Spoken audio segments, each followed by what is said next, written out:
Kelley Blue Book put the average price paid for a new full-size pickup at $65,964 this past March. $66,000 for a truck. And while that number was setting records, a 2003 Toyota Tundra with 250,000 miles on it sat on a dealer lot in Minnesota for 151 days, asking $4,995. Nobody wanted it. Nobody even asked. Today, we are counting down 9 dirt cheap pickups. Almost nobody is buying, every one of them running a powertrain with a longer proven record than what is on the new lot today. Number one is the one I would hand my own money over for. And after number one, there is a cheap pickup you should walk straight past, no matter how good the price looks. Before we get into it, consider subscribing. The under $5,000 window is closing on some of these trucks month by month. And when it shuts, we cover it here first. Number 9 is the Chevrolet Colorado and its twin, the GMC Canyon, from 2004 through 2012. These are the trucks nobody dreams about. They came with the Atlas engine family, and the important detail is which one. The 3.5 liter 5-cylinder from 2004 through 2006 had cylinder head trouble, and GM's answer was to bore it out to 3.7 liters starting in 2007. So the buying rule is simple: 2007 or newer. Get that right, and these are quietly excellent. One owner on the oil forums reported 262,000 miles on a 2007 Canyon with the 3.7, and the only thing he had replaced was a leaking valve cover gasket at 200,000. A comparable Toyota Tacoma of the same age costs 3 to 4 times as much.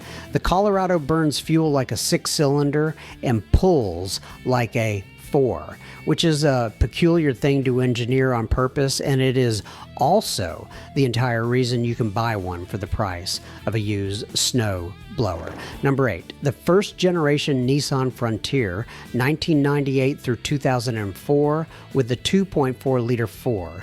This is the engine Nissan also put in the 240SX, and truck owners have taken it into genuinely absurd territory.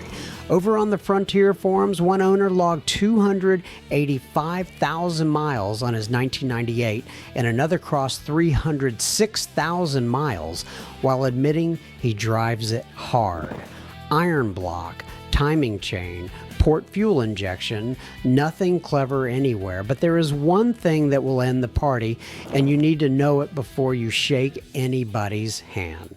The timing chain guides are plastic, and plastic gets brittle. One owner pulled his oil pan at 160,000 miles and found the lower guide in about 30 pieces down in the sump. Another watched his son's 2004 snap a chain at 121,000 miles. And because this is an interference engine that ended with shopping for a replacement long block at around $2,000. So when you go look at one, start it stone cold and listen for a rattle in the first 2 to 5 seconds. If you hear it, walk or negotiate like you are buying an engine. If it is quiet, budget for a chain, guide, and tensioner job anyway, and treat it as the cost of admission. The other thing these do is leak from the valve cover and the oil pan, and the intake manifold gasket is the classic Nissan insult, a $20 part with about 10 times that in labor attached to it. That is the small truck end of this list handled.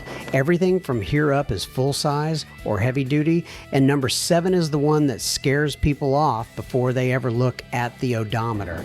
Number 7 is a Ford F250 or F350 Super Duty with a 6.8 liter Triton V10 from roughly 1999 through 2010. Nobody buys these. The reason is printed on every fuel pump in America. 10 to 12 miles per gallon empty, and 6 to 8 when you actually put a trailer behind it. That reputation is why gas Super Duties routinely list $4,000 to $8,000 under an identical diesel truck, and it is why the high mileage ones fall into our budget while the diesels never will. Here is what you are getting for that money. 10 cylinders, no turbocharger, no diesel particulate filter, no exhaust gas recirculation cooler, no high pressure fuel pump waiting to contaminate an entire fuel system to the tune of $10,000.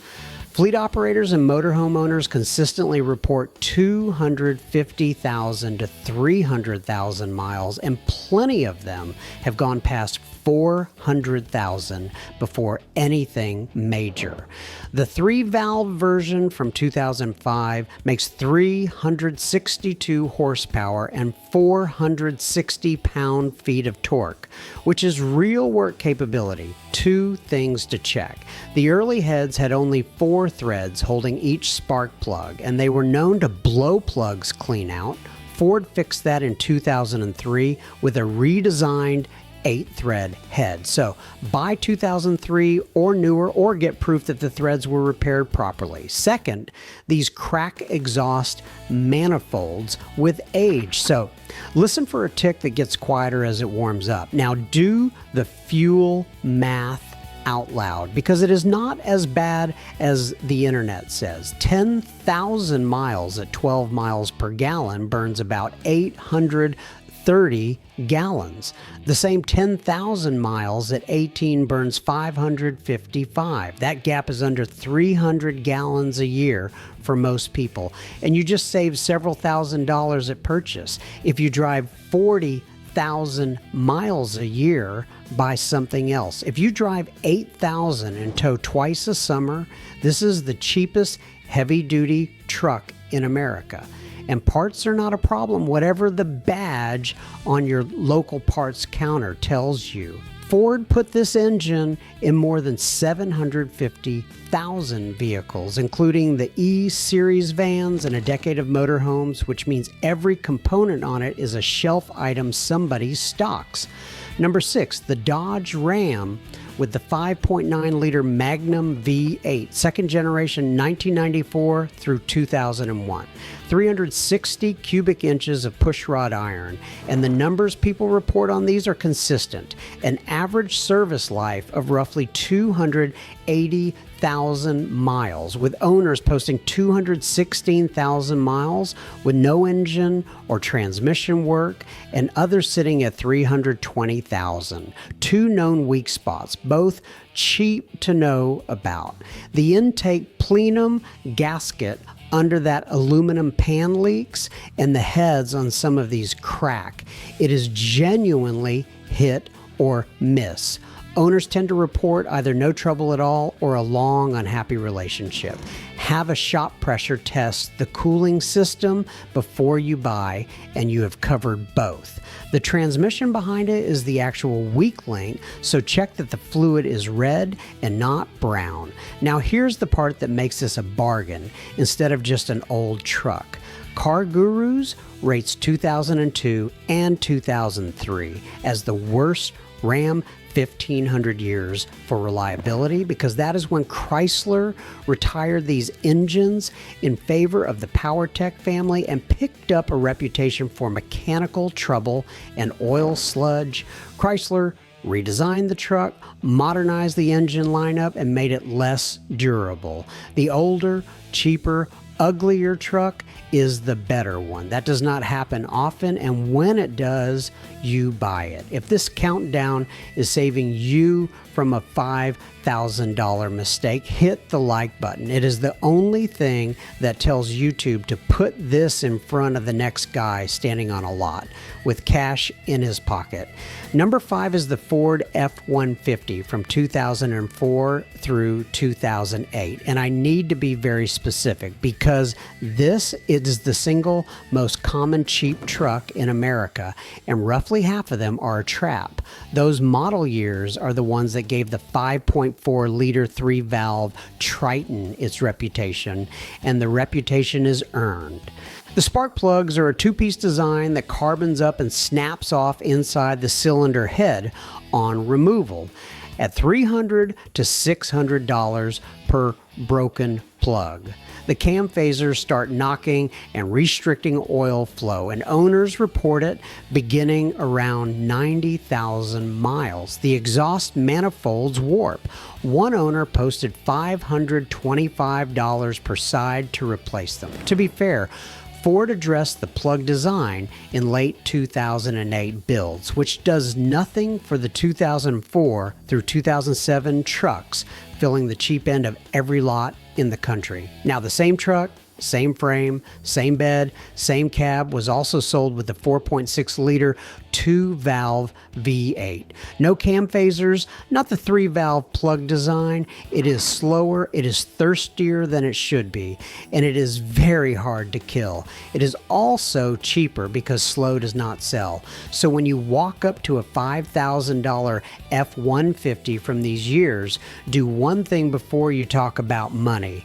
Pop the hood and read the engine cover. If it says 5.4, you either see documentation that the plugs and phasers were done, or you keep walking. If it says 4.6, keep listening. One footnote, if you drift older and look at a 1997 through 2003 truck instead, which is the other cheap F-150 generation out there. Those 2-valve engines had a different plug problem. The heads held the plugs with too few threads, and they could blow out of the head entirely, taking the threads with them. The repair is a thread insert. It is well understood, and any independent shop has done 100 of them. It is not a reason to avoid the truck. It is a reason to ask. Between the two eras, what you are really buying is the same lesson. The cheapest F-150 on any lot is cheap because of a cylinder head, not because of the truck around it. Number 4, the Chevrolet and GMC CK 1500, 1988 through 1998. The body style everybody now calls the old body style. Base engines came and went, but consumer guides picked then, and the right pick now is the 5.7 liter V8. From 1987 to 1995, it used throttle body injection, making 185 to 210 horsepower, and in 1996, it became the Vortec 5700 with a roller camshaft, 250 horsepower, and 320 pound-feet. Throttle body injection is worth a word here because it is the reason mechanics like these trucks. One central injection unit, no coil per cylinder, no high pressure anything. You can diagnose most of it standing in a driveway with a test light. But the number that really tells the story is a depreciation number. Kelley Blue Book currently lists a 1998 Chevrolet 1500 at a resale value of $3,588 and notes it has depreciated $162 over the last 3 years. 4% in 3 years. Now hold that next to the other end of the market. The average payment on a financed new vehicle right now runs around $770 a month, and more than 1 in 5 new car buyers is signing up for $1,000 a month or more. In December alone, Americans spent a record $15 billion on full-size pickups, more than 233,000 of them in 1 month. Every one of those trucks will lose more value in its first year than this entire truck costs to buy. That is the whole argument for the bottom of the market in one sentence. These trucks are finished losing money. They cannot go down. The worst that happens is you drive it for 6 years and sell it for what you paid. The one thing that will kill one of these is rust, and it is not subtle. Cab corners, rocker panels, the frame behind the cab, and the cab mounts. Bring a flashlight, get on the ground, and if the body is solid, the drivetrain will outlast the sheet metal. Number 3 is the truck the buying guides actually recommend when they run the numbers, and it is worth knowing why. When CarGurus published its under $5,000 guide this July, it looked at compact pickups first and gave up on all of them. Rangers command inflated prices.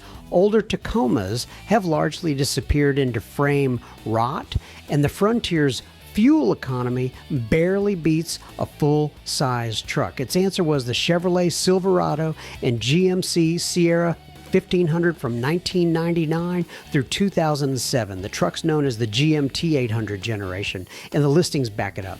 In their July data, there was a 2007 Silverado at $3,780 with 206,000 miles, a 2006 at exactly $5,000 with 167,000, and a 2007 at $5,393 with 168,000. That is a real truck with a real V8 for grocery money. The engines are the 4.8 and the 5.3 liter Vortec iron block, 250,000 to 300,000 miles with nothing exotic asked of them, and no cylinder deactivation anywhere in this generation. That last point matters more than anything else on this list, and I will come back to it. One expectation to set before you start looking: at $5,000, the rear-wheel drive trucks are far more plentiful than the 4x4s, and that is workable. A set of proper winter tires on a two-wheel drive truck with weight in the bed will get you through more than most people think, and it costs a fraction of the four-wheel drive premium. Here is your inspection list, and it is specific. First, the intake manifold gaskets on 1999 through 2001 trucks leak coolant internally. Symptoms are a sweet smell, milky residue on the dipstick, and coolant that disappears with no puddle. GM issued a service bulletin and never issued a recall. Parts are $30 to $60, and a shop will charge $300 to $500 to do it. So either see a receipt or take it off the asking price. Second, the 4-speed automatic behind these engines burns its third gear clutch pack if the fluid is neglected. 30,000 miles maximum between fluid and filter changes, and add a cooler if you tow. Third, front wheel bearing hubs go at 100 to 130,000 miles, but they are a bolt-on part at $80 to $120 a side and about 45 minutes of work. Fourth, in-tank fuel pumps fail between 120 and 180,000, and now the serious one delivered straight. The brake lines on these trucks rust from the outside in, and they fail. There is a documented case of a 2002 Silverado needing every line replaced at 79,000 miles for $1,200. If you live anywhere that sees road salt, get under the truck and look at the hard lines along the frame rail before you buy, and if they are scaly, factor in a full replacement. That is a brake system, not a convenience item. One habit to pick up if you buy one, and it is free. These engines drink a little oil as they age, past the rings and the valve seals, so check the level weekly rather than waiting for the light. Running one low is the only realistic way an owner kills a 5.3, and the arithmetic is unforgiving.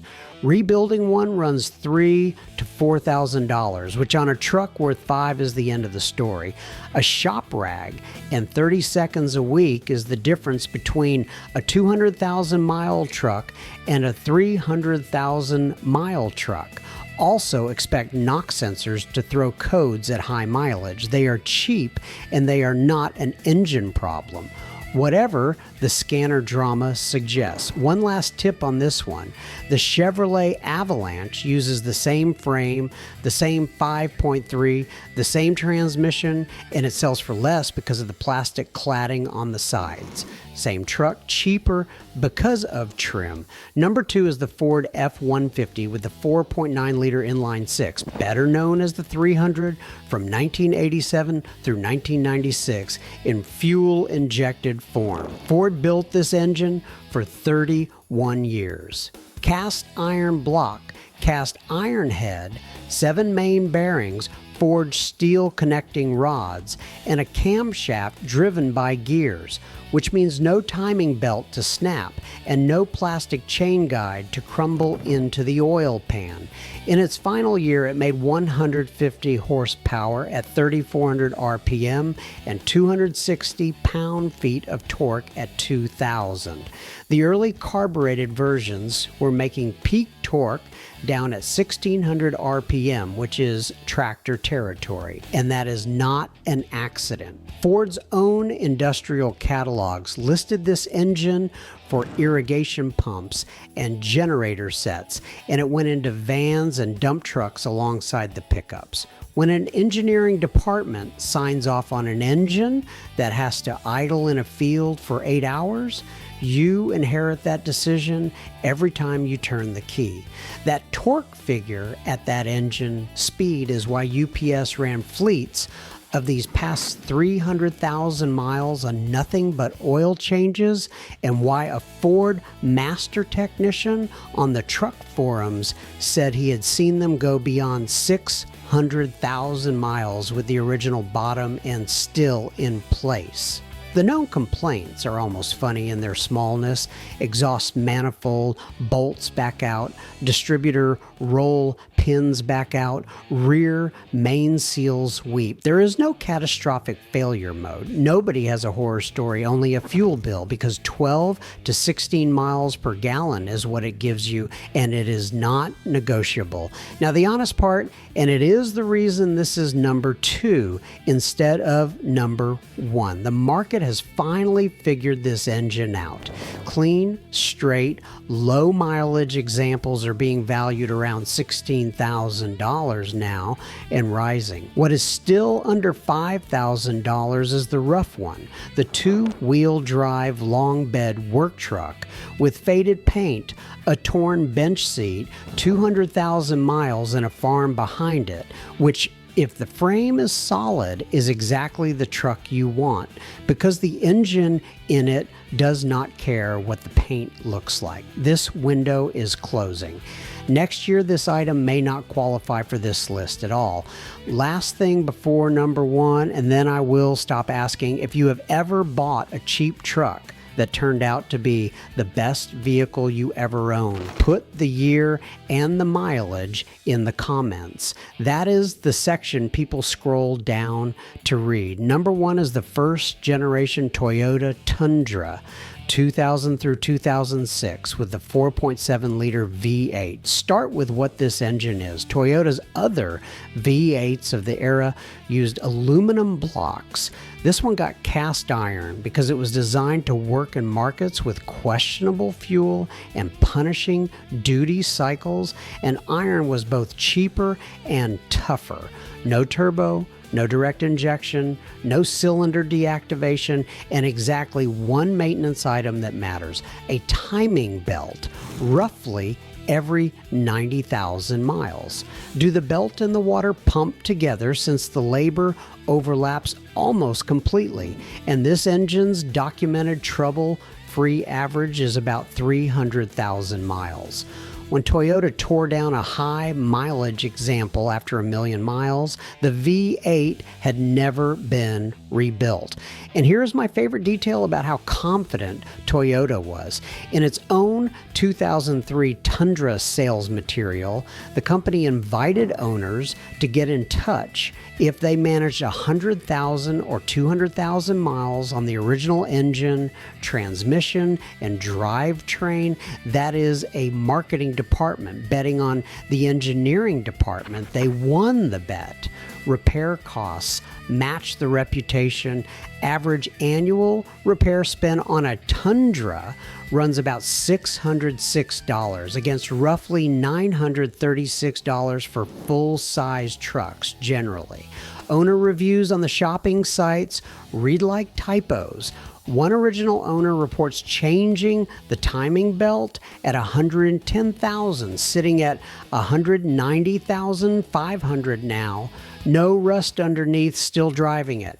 Another bought as new in late 2002, is past 235,000 miles, has replaced an air conditioning hose, and still tows a 4,000-pound boat with it. Cars.com owners rate the 2003 Tundra 4.6 out of 5 for reliability. And the market's response to all of this is that a 2003 SR5 with 250,000 miles asks $4,995 and sits unsold for 5 months, while a 2002 with 296,000 miles is out there for less. Now the part that decides whether you buy the specific truck in front of you, and I am going to say it plainly twice. Frames on these rust badly, and it is a safety issue, not a cosmetic one. There was a federal recall and a service campaign covering 2000 through 2003 Tundras for severe corrosion around the rear crossmember and the spare tire carrier, with the risk of brake line damage. So get under the truck yourself or pay a shop $150 to put it on a lift and inspect the rear frame section and the cross member before any money changes hands. A Tundra frame that has been eaten from the inside is not a repair, it is a scrapyard. Also expect cracked exhaust manifolds and worn ball joints at this age. Both are known, both are fixable. Find a southern or western truck with a solid frame, and you have the buy of this entire list. And here's the part that answers the title. The engine that replaced this one is a twin turbo V6. Toyota has recalled roughly 98,000 of the 2022 and 2023 trucks over machining debris that can seize the engine, then issued another recall covering 43,566 trucks from the 2024 model year for the same problem. One owner posted that his engine failed at 44,000 miles. So yes, a 23-year-old Tundra with 250,000 miles on it for $5,000 has a better proven engine than the one Toyota is selling new for $60,000. I did not make that comparison up. Toyota did, and that is the bonus I owe you. The cheap pickup to walk away from. It is a 2007 through 2013 Chevrolet Silverado or GMC Sierra with the 5.3, and it is dangerous precisely because it looks like the newer, nicer version of my number 3 pick, sitting there at the same price. The difference is active fuel management, the system that shuts down 4 cylinders to save fuel. Those special lifters collapse and stay collapsed. It usually starts as a tick and a misfire code on cylinder 1, 4, 6, or 7. And if you keep driving it, the lifter wipes out the camshaft and sends metal through the engine. Repair bills run $7,000 to $8,000. One owner reported $8,100 at 70,000 miles. Others have posted failures at $85,000 and $112,000. GM has issued service bulletins acknowledging it, has never issued a recall, and the litigation over it is still active in federal court in 2026. And read the projected numbers on that carefully before you get your hopes up. Standard claimants are looking at something like $500 to $3,000, while the people who actually paid for a whole engine might recover $6,000 to $15,000 years later. If it settles, that is not a repair plan, that is a lottery ticket. 2 ways out. If you love that body style, buy one with the 4.8 liter V8, which never got the system, or budget for disabling it before it bites. Otherwise, buy the older truck. So there it is. 9 pickups the market has priced like scrap. The Colorado and Canyon, the first generation Frontier, the V10 Super Duty, the 5.9 Magnum Ram, the 4.6 liter F-150, the old body style CK, the GMT800 Silverado, the 306 F-150, and at the top, the first generation Tundra. Not one of them will impress anybody in your driveway. Every one of them has a powertrain with a longer proven record than the truck a salesman wants to put you in for $66,000 and a 7-year loan. Bring a flashlight, get on the ground, look at the frame and the brake lines, and buy the boring one. Subscribe if you want the next one of these, because we track this end of the market every month, and the good ones do not stay cheap forever. Drive safe.